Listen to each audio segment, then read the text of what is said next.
Cube Radio. Vous écoutez le 4e et dernier épisode de la série balado Le Ripou des Hells. Si c'est pas déjà fait, allez donc écouter les 3 premiers épisodes. Avec mes collègues Jean-Louis Fortin et Éric Thibault du bureau d'enquête de Québécois, on vous a raconté comment la police a été mise sur la trace d'une corruption policière d'une ampleur inégalée. Honnêtement, c'est l'histoire d'un gâchis inqualifiable et ça implique un ex-enquêteur vedette du service de police de Montréal, Benoît Roberge. Et nous, de notre côté, on va embarquer dans le dernier chapitre de notre série.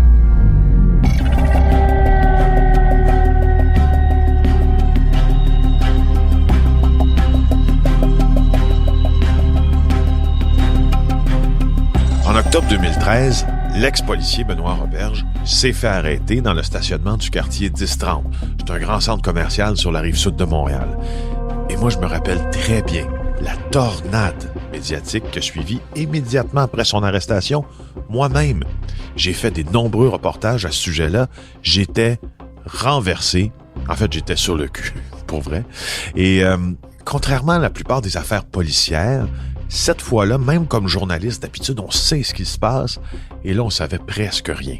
Ça a pris des mois avant qu'on puisse comprendre un peu mieux ce qui se serait passé. C'est comme si la conversation autour de l'affaire Roberge était devenue toxique, était devenue secrète. Et maintenant, on comprend un peu mieux pourquoi. Parce qu'au fond, Benoît Roberge, ce qu'il a fait, c'est qu'il a mis en péril la vie de bien des gens. 200 personnes. Des informateurs, des délateurs, des témoins. Ça, en plus d'avoir trahi et commis la plus haute trahison possible à l'endroit des services de renseignement policiers du Canada, celle d'avoir vendu des renseignements criminels à des bandits. Au fond, son cas figure parmi les pires affaires de policiers ripoux de l'histoire du pays. Mais maintenant, revenons au moment de son arrestation. Il a bien sûr été menotté, amené en voiture de police, on l'a assis dans une salle d'interrogatoire de la Sûreté du Québec, et là, pas un mot. Pas un seul mot. Benoît Roberge ne répondra à aucune question des enquêteurs et refuse catégoriquement de parler. Puis on pourrait même avancer qu'une quinzaine d'années plus tôt, quand René Charlebois avait été arrêté, s'était montré plutôt bavard. Lui, au moins, avait répondu à quelques questions. Il y avait un dialogue quand il s'était fait arrêter, mais dans le cas de Roberge, là, rien du tout. Benoît Roberge, là, il s'est vraiment comporté là, comme un vrai criminel qui déroge pas à son exercice du droit au silence. Je m'appelle Jean-Louis Fortin, je suis directeur du bureau d'enquête de Québécois. Je m'appelle Éric Thibault, journaliste au bureau d'enquête. Et moi, je suis Félix Séguin, journaliste au même endroit. Vous écoutez Le Ripou des Hells, épisode 4, Vivre avec la honte.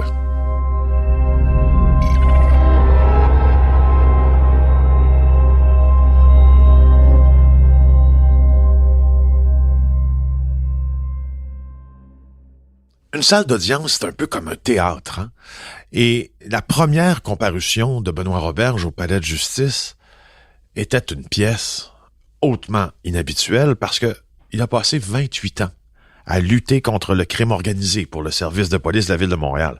Et là, les rôles sont inversés. Après avoir fait arrêter des centaines de personnes, de bandits, après avoir témoigné des dizaines de fois à la barre des témoins comme expert contre le crime organisé, cette fois-ci, c'est l'inverse. C'est lui l'accusé.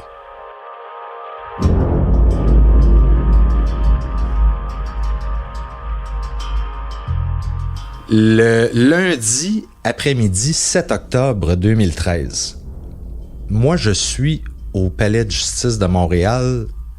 Je couvre la comparution de Benoît Roberge dans l'exercice de mes fonctions de journaliste au Journal de Montréal. Et la salle d'audience où Roberge va comparaître est bondée. Il n'y a plus un siège de libre. Et là, c'est particulier parce que dans la salle, il y a des policiers qui ont travaillé avec Benoît Roberge. Il y a des avocats de la défense qui ont travaillé contre Benoît Roberge à défendre les clients que Benoît Roberge avait contribué à faire arrêter dans plusieurs enquêtes. Il y a des juges.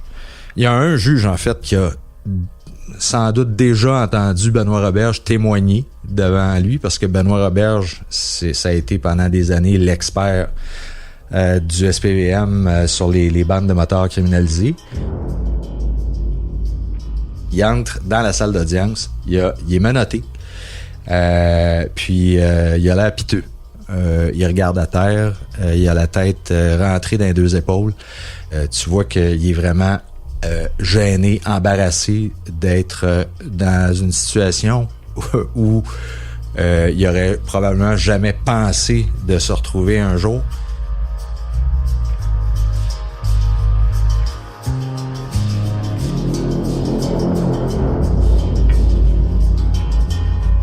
Pour rappel, ce jour-là, l'ex-policier Benoît Roberge fait face à 4 chefs d'accusation. Et l'un de ces 4 chefs-là, c'est un des plus graves du code criminel, gangstérisme. On l'accuse en fait de perpétration d'une infraction criminelle, mais au profit d'un gang et de participation aux activités de ce même gang.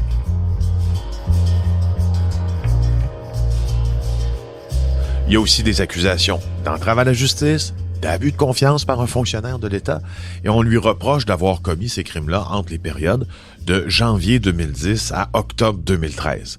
Alors, lorsqu'il comparaît pour la 2e fois, le juge lui demande « Avez-vous quelque chose à dire, Monsieur Roberge? » Il dit « Non, absolument rien à dire. »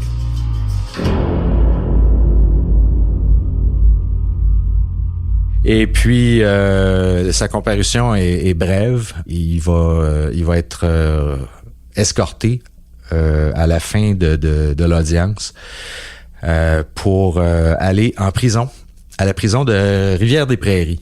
Et à la prison de Rivière-des-Prairies, tous les détenus qui sont en attente de jugement, ils sont presque tous à la prison de Rivière-des-Prairies. C'est une des prisons les plus populeuses là, qu'il y a à Montréal. Sauf que Benoît Roberge, il n'a pas eu le loisir de côtoyer d'autres détenus. Il a été incarcéré en isolement. Il a fait l'objet d'une surveillance particulière du personnel carcéral parce que les autorités s'inquiétaient de sa santé psychologique et ils craignaient que Benoît Roberge attente à sa vie. Alors, Benoît Roberge, à ce moment-là, il est un peu seul avec lui-même. Il n'y a pas juste son incarcération qui est complexe. Dans les 6 mois qui vont suivre sa comparution, il va changer 6 fois d'avocat pour le représenter aussi.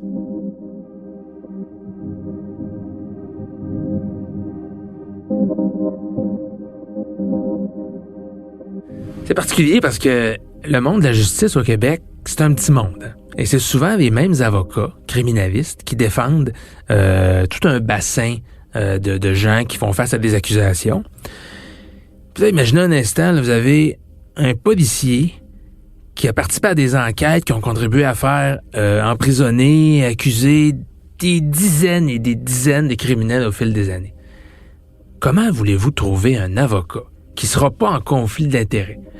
Comment voulez-vous trouver un avocat qui représente pas dans une autre cause un accusé dont Benoît Roberge a contribué à l'arrestation? C'est extrêmement délicat. Il va y avoir tout un jeu de chaises musicales, là, les 5 premiers avocats qui sont dont les services sont requis par Benoît Roberge vont carrément se retirer du dossier, préfèrent ne pas le prendre pour des questions de potentiel conflit d'intérêt ou des questions pour ne pas nuire à leurs autres dossiers. C'est leur prérogative. Il n'y a pas un avocat qui est obligé d'accepter un client. Alors, mais finalement, Benoît Roberge va finir par s'en trouver un avocat. Mais c'était certainement une chose délicate pour lui à cette époque-là.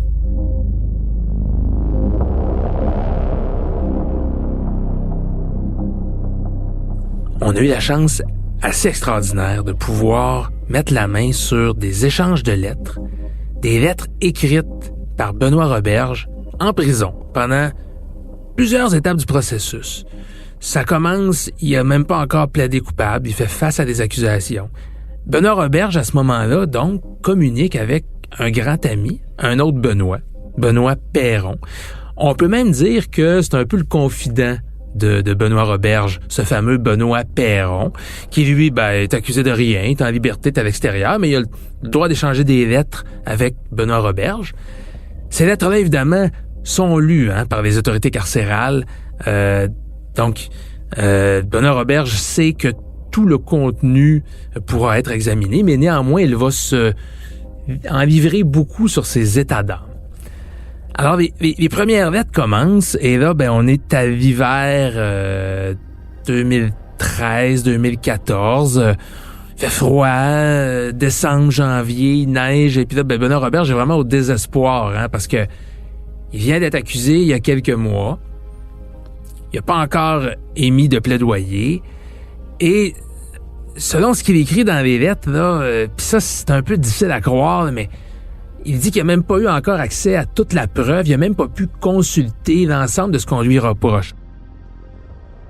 Alors, dans une de ses lettres, il va écrire, et là, j'ouvre les guillemets, « On m'a poussé à plaider coupable. Après 4 mois, on m'a dit de plaider coupable. Mais je n'ai pas encore eu accès à toute la preuve. Je dois analyser ce qui est dit dans les médias pour voir s'il y a un complot. » Et il y a un autre moment aussi dans une autre lettre où il écrit, début de la citation, « Comme je te disais, il y a 2 groupes qui ont de l'intérêt à me détruire. La police puis les Hells Angels. Ça commence à faire du monde. 2 groupes qui sont riches, armés et puissants. Si on ajoute les médias là-dedans, il faut être fort et croyant. » Il faut savoir que quand on arrête quelqu'un, quand la couronne décide de porter des accusations, elle a l'obligation de remettre immédiatement, on peut pas attendre, l'ensemble des éléments d'information dont elle dispose pour étayer sa preuve. Je t'accuse d'avoir comploté avec les Hells Angels, j'ai tel élément de preuve, j'ai tel enregistrement incriminant, j'ai tel document, etc. Il peut pas y avoir de cachette. Mais de façon assez surprenante, il est en train d'écrire à son ami Ben Perron que peut-être que c'est un complot, puis que là, il y a des policiers qui ont essayé de m'avoir, mais il sait très bien que les crimes qu'il a commis, il sait très bien qu'il est allé lui-même récupérer des sommes d'argent, des pots de vin que les Hells Angels lui donnaient en échange des informations. Alors, c'est assez surprenant, il tombe dans on dira pas un délire, mais certainement, il évoque des théories d'un complot policier, judiciaire dont il serait victime. C'est assez surprenant à lire, venant de quelqu'un qui est tout à fait conscient de ce qu'il a fait.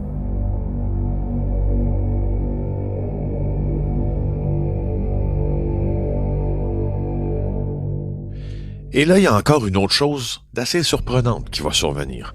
En février 2014, l'ex-policier Benoît Roberge renonce à son enquête préliminaire. Explication sur l'enquête préliminaire.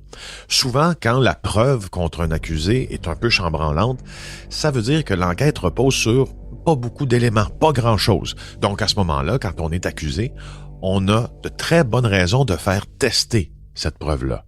C'est ça l'étape de l'enquête préliminaire. Ce qui se passe, c'est qu'on présente au juge un résumé de la preuve, la couronne amène devant le juge 1, 2 ou 3 témoins, quelques éléments de preuve aussi, les plus forts normalement. Et là, l'accusé peut faire valoir certaines choses à cette étape-là des procédures. Et le juge va se servir de ça pour décider s'il y a assez de preuves pour aller au procès. Alors, au bout de tout ça, le juge tranche. Oui ou non. Ça passe ou ça casse.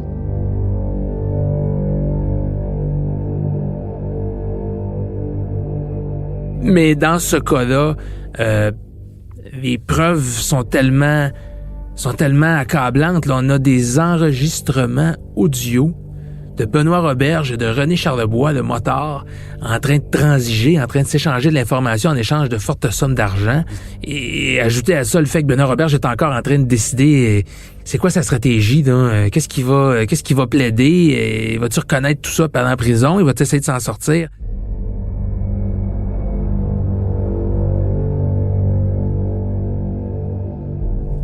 Ça nous avait surpris, ça. La défense dans ce cas-ci, a renoncé à avoir une enquête préliminaire. Alors, on a dit, on n'en a pas besoin d'enquête préliminaire. Et d'après moi, déjà à ce moment-là, en février 2014, ça annonçait que probablement que Benoît Roberge allait finir par plaider coupable. Et c'est ce qu'il a fait le 13 mars 2014. Et là, le 13 mars 2014, ça, j'étais là aussi. Et je peux vous dire que c'était assez particulier d'entendre l'ancien expert de la police de Montréal sur les bandes de motards criminalisés. Là. On parle là, d'un policier là, qui est supposé d'être un tough. Là. Pleurer à chaudes larmes dans le box des accusés en s'adressant au tribunal. Je vous cite exactement ce qu'il a dit en pleurant. « Ma vie est détruite. Mon combat se termine aujourd'hui. Ma famille souffre énormément. Je présente mes excuses les plus sincères à la société et je prends l'entière responsabilité de mes actes commis sous l'influence des menaces et du chantage de René Charlebois. »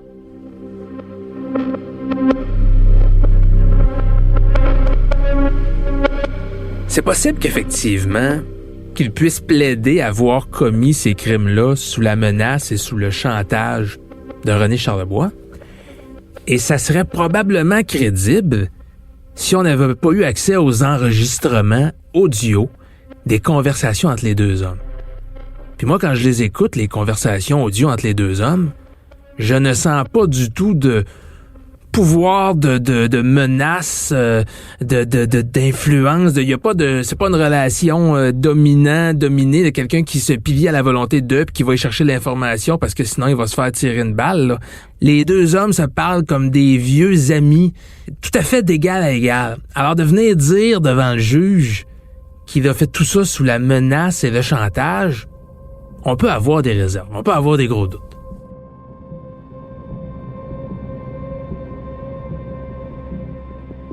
Ça a fait sourciller un peu tout le monde, dont le juge Marquis qui a entendu ça, parce que en mettant une partie de la responsabilité de ses actes, dont il disait de prendre l'entière responsabilité là, de ses crimes, mais il en rejette la moitié là, du blâme sur les épaules de René Charlebois.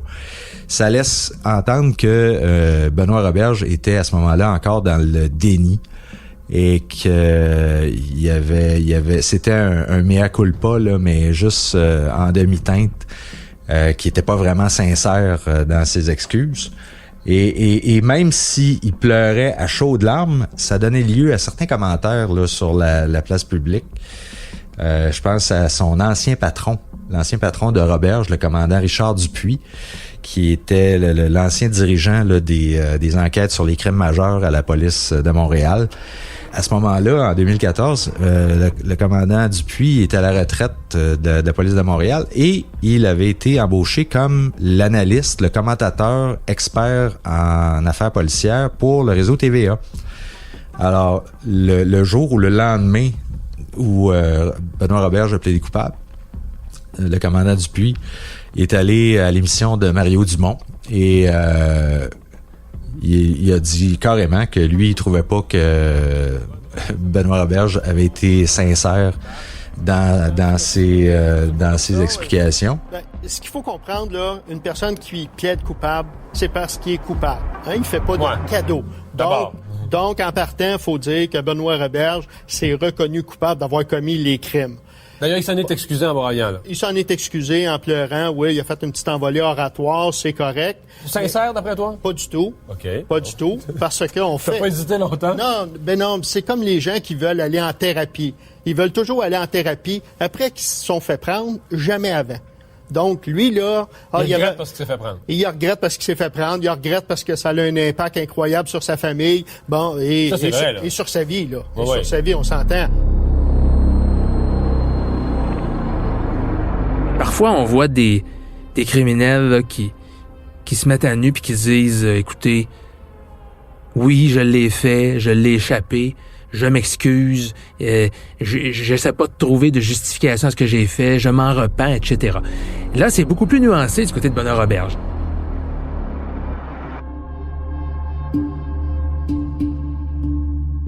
Et là, devant la cour, Benoît Roberge accuse aussi Patrick Péloquin d'avoir fait des fausses déclarations à la police. On s'en rappelle, Péloquin, c'est un peu l'homme à tout faire, l'homme de confiance de René Charlebois. C'est lui aussi qui était en charge de faire la livraison de l'argent au policier Benoît Roberge.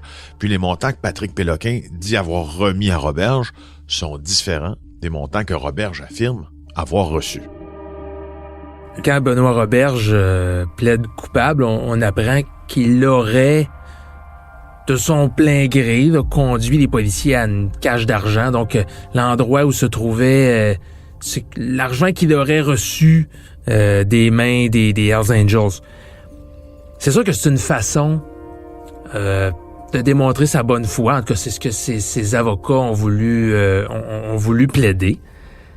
Par contre, il y a une chose, c'est que le montant qui a été finalement remis aux policiers, là, à peu près 100 000 $, là, ça n'a aucune commune mesure avec ce que le témoin principal de la couronne, donc Patrick Péloquin, a indiqué avoir versé comme argent à Roberge.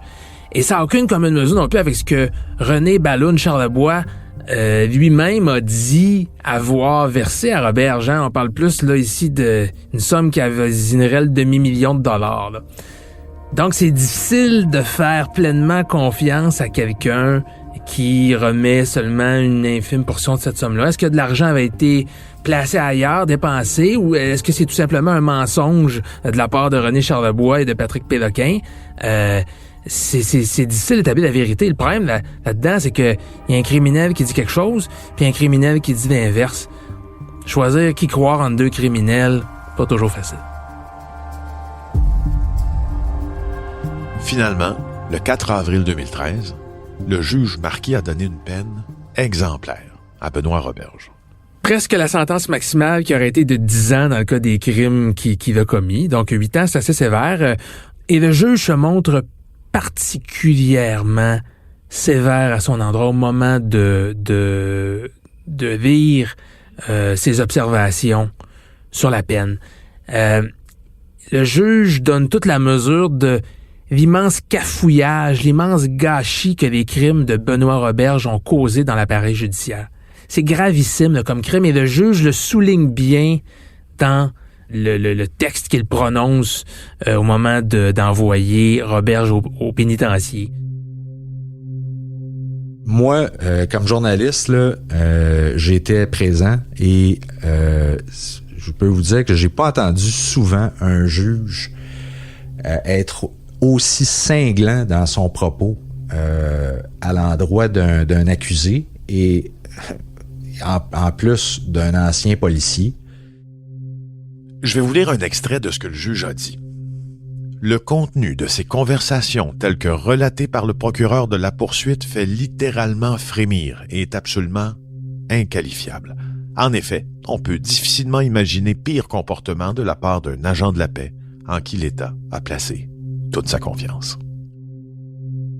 Et avant de le laisser aller, là, avant que l'audience se termine, le juge a dit ceci.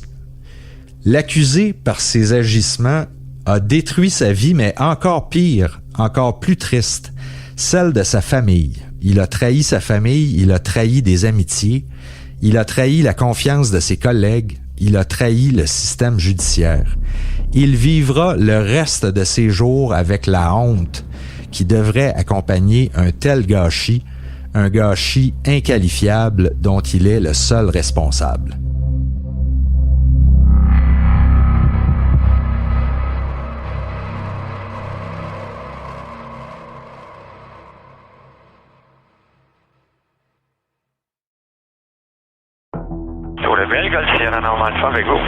Je m'appelle Marie-Christine Noël. Je suis journaliste au bureau d'enquête de Québecor. Ça fait 4 ans que je commente l'affaire du pilote Normand Dubé, condamné pour le sabotage des lignes d'Hydro-Québec avec son avion. Et à chaque fois que j'ai l'impression de me rapprocher d'une conclusion, il y a un rebondissement qui vient tout changer. Aussi incroyable que ça puisse paraître, c'est l'histoire que je vous raconte dans la série Balado de Cube Radio et du bureau d'enquête, Par pure vengeance. Disponible sur Cube, dans la section Cube Radio et sur les autres plateformes de balado. Par pure vengeance est en nomination en tant que meilleure série balado au Canadian Online Publishing Awards 2022.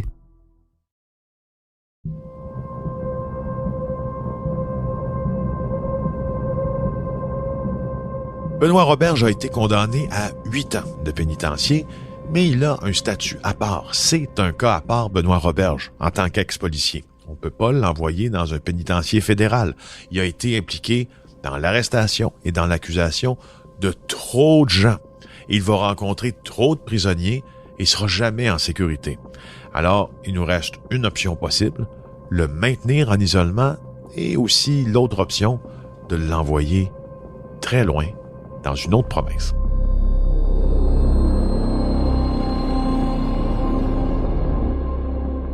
Qu'est-ce qu'on va décider au niveau du service correctionnel canadien? On va décider d'envoyer Benoît Roberge dans un pénitencier dans les Maritimes, à Spring Hill, en Nouvelle-Écosse. Là où on espère que Benoît Roberge va passer davantage incognito. Mais on va continuer de le maintenir en isolement pour un temps. Donc, Benoît Roberge était à peu près à quelque chose comme plus d'1 millier de kilomètres là, de sa famille.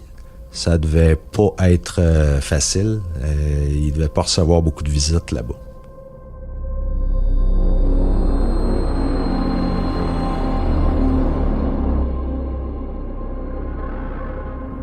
Dans les lettres que Benoît Roberge écrit à son ami Benoît Perron, c'est fort intéressant parce que on a là, sans filtre la façon de penser du policier devenu criminel.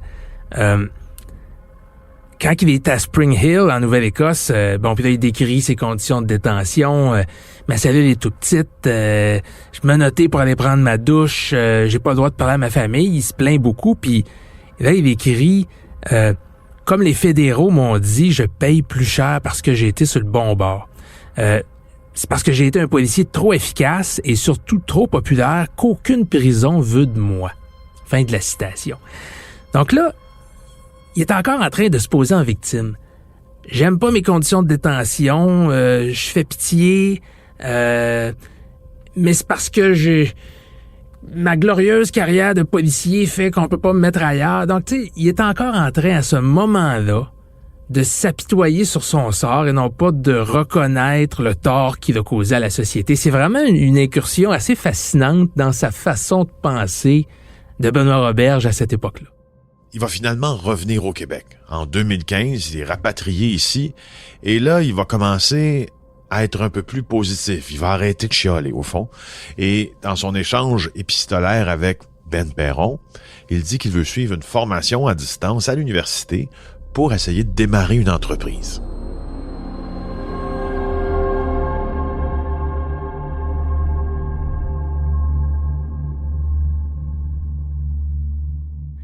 On constate que c'est quand même quelqu'un qui reste extrêmement soucieux de son image. Extrêmement soucieux de la perception que les gens auront de lui. Par exemple, dans une des lettres à son ami, il veut que son ami lui aide à trouver un journaliste à qui il pourra raconter son histoire. Et là, Benoît Roberge est très, très sélectif. Il en nomme 2 avec qui ça pourra pas fonctionner. Là. Ils ont déjà parlé de moi en mal dans leur reportage. Mais il y en a un, par contre, j'aimerais ça que tu t'informes, là, Daniel Renaud de la presse, lui, peut-être qu'un bon journaliste, là, quand je vais sortir de prison, ça pourrait m'être utile pour raconter mon histoire. Comprendre par là de la façon que moi je veux la raconter. Là, et même Benoît Perron lui répond, alors, j'ai vérifié, puis Daniel Renaud a toujours été fair avec toi, il s'est contenté de rapporter des faits. Et le hasard fait bien les choses dans la vie, hein.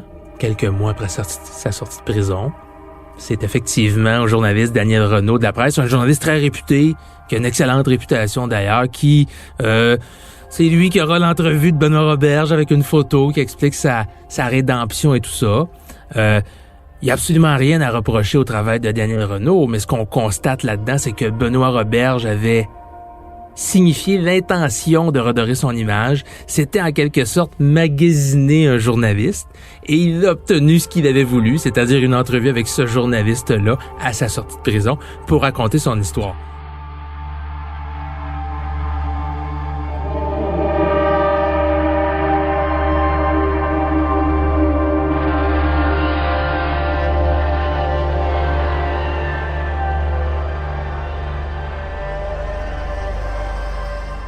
On est au mois d'août 2017. Ça va bientôt faire 4 ans que Benoît Roberge n'a pas été un homme libre. Et là, il se présente devant la Commission des libérations conditionnelles du Canada.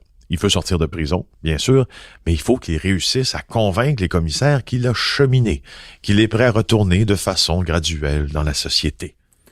Là, on sent vraiment à l'audience des libérations conditionnelles beaucoup plus de repentir. Benoît Roberge pleure à chaudes larmes.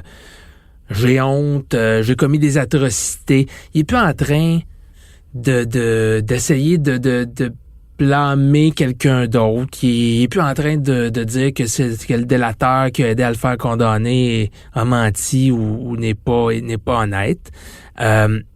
Il parle du cheminement qu'il a fait. Il explique pourquoi il a franchi la ligne qu'il n'aurait jamais dû franchir. Il avait oublié les règles du jeu, une certaine vanité. On sent vraiment qu'il a évolué dans sa démarche.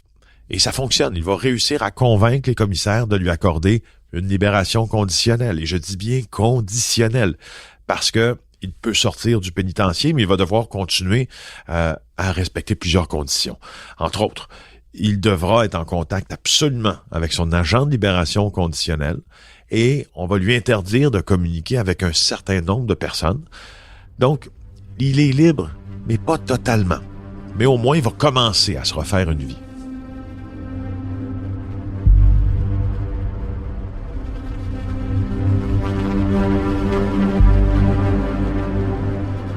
Il y a une chose importante à dire. N'importe lequel des journalistes au Québec, moi le premier, aurait voulu faire une entrevue avec Benoît Roberge. Parce que, au fond, c'est un personnage tristement marquant de l'histoire judiciaire au Québec, de l'histoire du crime organisé contemporain aussi.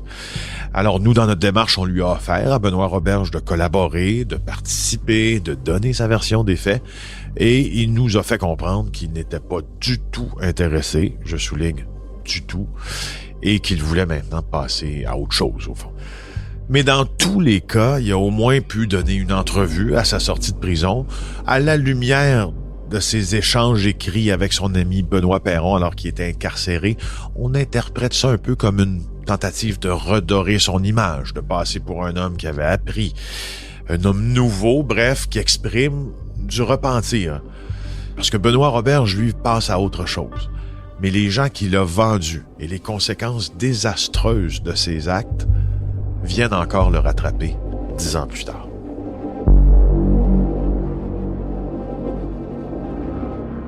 Au fond, l'affaire Benoît Roberge est venue plomber aussi le procès Shark sur les Hells Angels au Québec qui allait déjà très mal, parce que Roberge devait témoigner dans ce procès-là. Alors là, on s'est dit, s'il a été capable de commettre ça dans le passé, qu'est-ce qu'il nous aurait caché dans le procès? C'est ça qui s'est passé. Il y a eu d'autres enquêtes de moindre ampleur que l'opération Shark qui ont également eu des impacts des crimes de Benoît Roberge. Parce que Benoît Roberge a été impliqué de près ou de loin dans plusieurs autres enquêtes policières en matière de trafic de stupéfiants, par exemple. Et les informateurs de Benoît Roberge. Donc, il y a plusieurs accusés dans d'autres projets d'enquête qui se sont adressés aux tribunaux pour demander que les accusations qui pesaient contre eux soient retirées ou abandonnées parce que Benoît Roberge, c'était plus quelqu'un qui était fiable et les informateurs de Benoît Roberge étaient potentiellement non fiables, non crédibles eux aussi. Je pense à une dizaine d'accusés dans un projet d'enquête qui s'appelait le projet Promu, mené par le SPVM à Montréal en matière de trafic de drogue.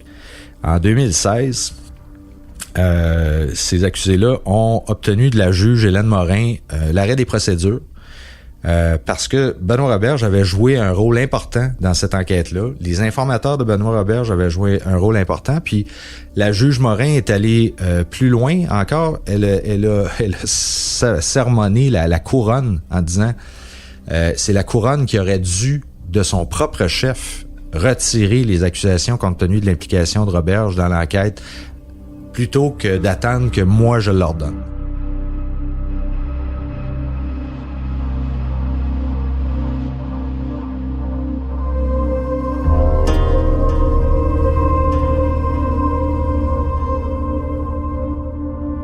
Et là, il a fallu passer au peigne fin toutes les enquêtes dans lesquels Benoît Roberge ou des informateurs de Benoît Roberge, les petits informateurs comme les très bonnes sources, ont joué un rôle. Les sources rapportaient à l'époque que ça avait été une tâche titanesque parce que ce travail de moine-là impliquait la sécurité des sources, la mort ou la vie.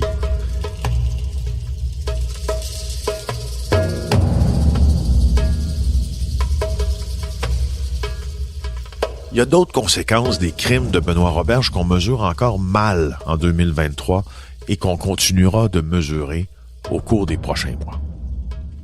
Les retombées, les contre-coups, ils concernent un délateur dont Roberge était le contrôleur. Il s'appelle Sylvain Baudry. Baudry, dans des documents judiciaires, il disait qu'il était la marionnette de Benoît Roberge. Les délateurs ont toujours des rôles très importants. Baudry, exemple, lui, son rôle de délateur, c'était de faire accuser Normand Béfamel, qui était un membre des Hells Angels nomades, qui était un des meilleurs chums du chef de guerre des Hells Angels à l'époque, Maurice Boucher.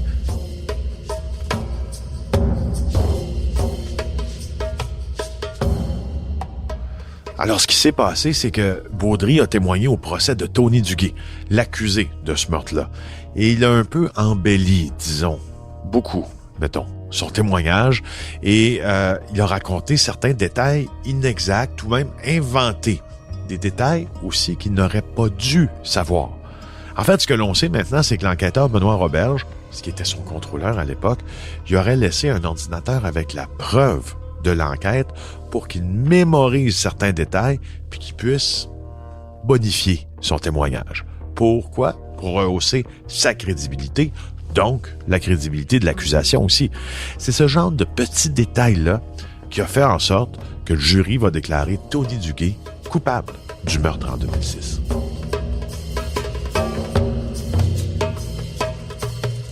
Plusieurs années plus tard, évidemment, en 2013, éclate le scandale de l'affaire Roberge. Et quand Benoît Roberge plaide coupable, Sylvain Baudry décide de son propre chef de faire ce qu'il y a de correct à faire, c'est-à-dire il est allé voir un avocat, il a rédigé une déclaration assermentée pour se dénoncer lui-même et dire « Je me suis parjuré au procès de Tony Duguay.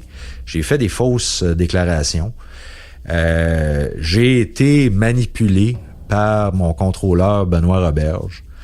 Et c'est pas correct. » Et sur la foi de ces nouvelles déclarations-là de Baudry, Duguay a finalement été acquitté par la Cour d'appel en 2016. Puis en 2017, qu'est-ce qui s'est passé? Duguay a intenté une poursuite en réclamant un dédommagement d'au-dessus de 6 millions à l'État et à la police de Montréal. Duguay est vraiment pas content. Il pense qu'il est innocent. Il croit qu'il a été victime d'une erreur judiciaire. Puis si on fait le calcul de toutes ces réclamations, là, on est rendu aujourd'hui à 14 millions de dollars en dommages. Donc, il veut faire payer l'État pour les années d'incarcération qu'il dit avoir subi à tort. Ça, c'est du côté de Duguay. Mais il y a aussi le délateur Sylvain Baudry qui, lui, estime avoir été manipulé par Roberge, qui lui aussi intente une poursuite, cette fois contre la Ville de Montréal et le SPVM. Donc, 2 millions de dollars qu'il réclame pour la façon dont il a été traité par le service de police. On est en 2023 et il y a des poursuites judiciaires présentement qui sont intentées par des criminels qui ont été condamnés, qui ont été envoyés en prison en raison d'enquêtes auxquelles Benoît Roberge a collaboré et qui réclament des millions de dollars au public, au procureur général.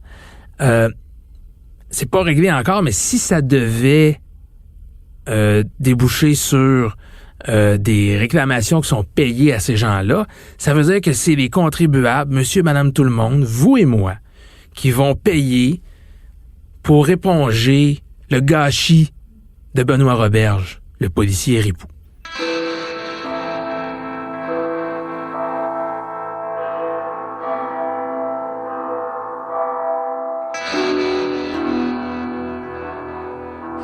Est-ce que c'est terminé l'histoire Benoît Roberge? Non, parce que c'est une des pires bavures, c'est un des pires scandales policiers là, qui implique un policier dans l'histoire du Québec.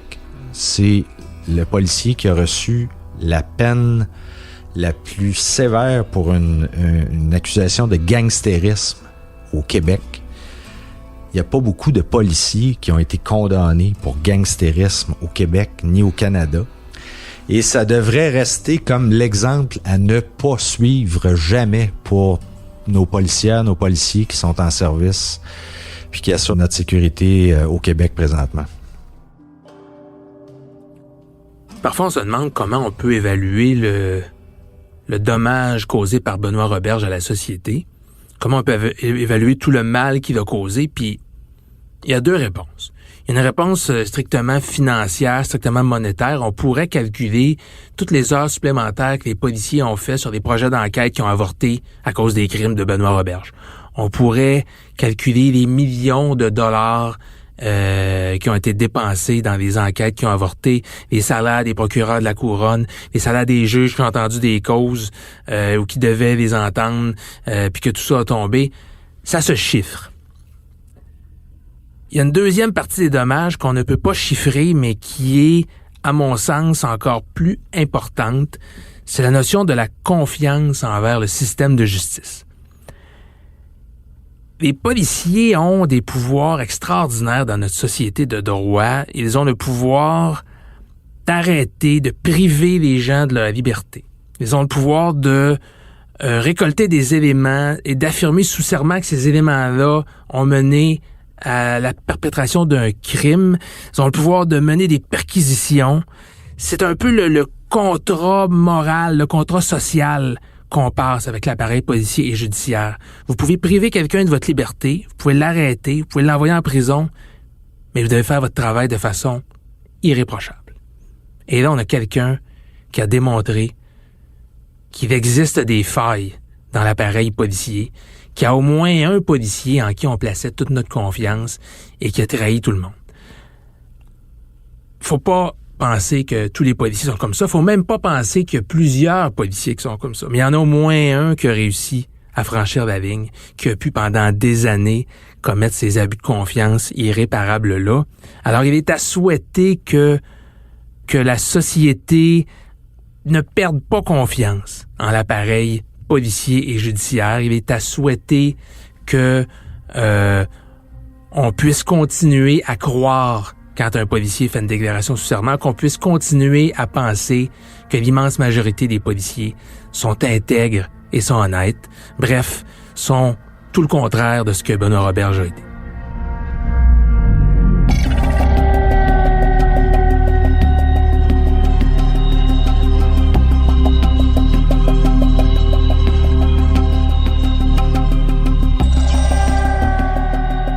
Je m'appelle Félix Séguin, je raconte cette histoire-là avec le directeur du bureau d'enquête de Québecor, Jean-Louis Fortin, et le journaliste Éric Thibault.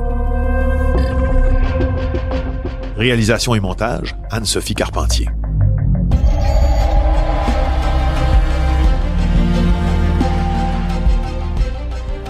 Merci à Étienne Roy de Cube Radio pour son aide. Le mix sonore est effectué par Philippe Séguin et c'est une production du bureau d'enquête de Québecor et de Cube Radio. Si vous aimez le balado, n'oubliez pas de vous abonner sur Cube ou une autre plateforme de balado. Vous pouvez aussi suivre le bureau d'enquête de Québecor en vous abonnant à notre infolettre et nous lire dans le Journal de Montréal et de Québec. Pour en apprendre davantage sur l'histoire invraisemblable du policier corrompu Benoît Roberge, lisez Le Ripou des Hells aux éditions du Journal ou en vente sur cubelivre.ca ou chez votre libraire. Je vous invite aussi à découvrir nos autres séries de balados produites par le bureau d'enquête. Le Casanova de Montréal, par Pure Vengeance et les 2 saisons de Narcos Speaker.